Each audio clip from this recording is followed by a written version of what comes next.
Tu es mandataire en gestion de patrimoine, tu travailles beaucoup, mais tu as l'impression que tes revenus ne suivent pas. Sache que cela vient peut-être du fait qu'une grosse partie de ce que tu produis est en réalité conservée par ton réseau de CGP. Mon idée n'est pas de généraliser, de dire que tous les réseaux ou tous les groupements de CGP fonctionnent de la même manière et du coup prennent beaucoup de commissions sur les consultants patrimoniaux ou les mandataires avec lesquels ils travaillent, mais c'est plutôt derrière de vous donner l'envers du décor et de vous dire comment ça fonctionne, quelles sont les différentes rétrocommissions qui sont généralement perçues de la part des partenaires avec lesquels on travaille. Et du coup, si vous êtes vous-même mandataire ou consultant patrimonial, ce sera à vous de vérifier et de voir si effectivement vous êtes rémunéré à votre juste valeur. Le premier point, c'est quel est le problème? La plupart des mandataires ne connaissent pas la répartition ou même la commission initialement perçue par les partenaires avec lesquels ils travaillent. Les assureurs, les promoteurs immobiliers, les sociétés de gestion, les banques. Je vais prendre l'exemple, par exemple, d'une SCPI. En général, les SCPI, on va avoir des commissions d'acquisition qui vont être de l'ordre de 10 à 12 sur le montant investi par le client. Sur ces 10 ou 12 il y a une partie qui va rémunérer la société de gestion.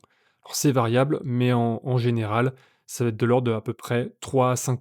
Ça peut être parfois moins en fonction des conditions de volumétrie et des distributeurs avec lesquels elles vont travailler. Mais par exemple, sur une SCPI, en général, les groupements vont percevoir entre 7 et 8. Donc ça veut dire, si tu touches peut-être 3, 3,5 lorsque tu distribues une SCPI, le groupement avec lequel tu vas travailler va lui toucher en moyenne 4 à 5. Sur les contrats assurance vie, ça va être pareil. Sur l'encours sous gestion, si tu touches 0,3%, la plupart des réseaux vont, eux, garder jusqu'à 1%, voire plus, chaque année. Et le pire, c'est que certaines commissions, elles te sont inconnues, comme les surcommissions ou les commissions sur les produits structurés. Deuxième point, pourquoi ça passe inaperçu? Déjà, tout simplement parce que la plupart des conseillers, ne savent pas combien est refacturé chaque partenaire, que tout est packagé, donc la conformité, les logiciels, le back office, les formations. Mais la question qu'il faut se poser, c'est: est-ce que ces services valent vraiment 50 à 70 de tes commissions? Résultat, plus tu produis, plus ton réseau s'enrichit et puis malheureusement, toi, tu vas plafonner assez vite. C'est la raison pour laquelle je te conseille d'aller sur un groupement ou un réseau qui a une certaine transparence, une certaine éthique, qui va te donner les niveaux de commissionnement qu'il va facturer à ses différents partenaires.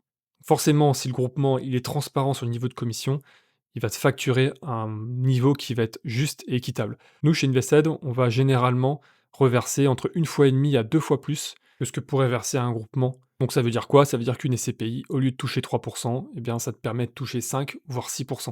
L'assurance vie, au lieu de toucher 0,3 par an, ça te permet de toucher parfois près de 1 chaque année sur les encours que tu gères.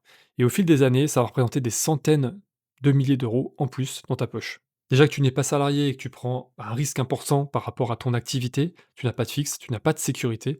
Alors pourquoi finalement laisser ton groupement te prendre la majorité de tes revenus? Pour moi, ne pas connaître tes rétrocommissions récurrentes ou même tes rétrocommissions tout court, c'est travailler gratuitement une grosse partie de ton temps. Et pour moi, un conseiller doit être rémunéré à sa juste valeur. Si tu veux en savoir plus sur notre modèle, n'hésite pas à télécharger notre guide et à réserver un rendez-vous avec un de nos conseillers.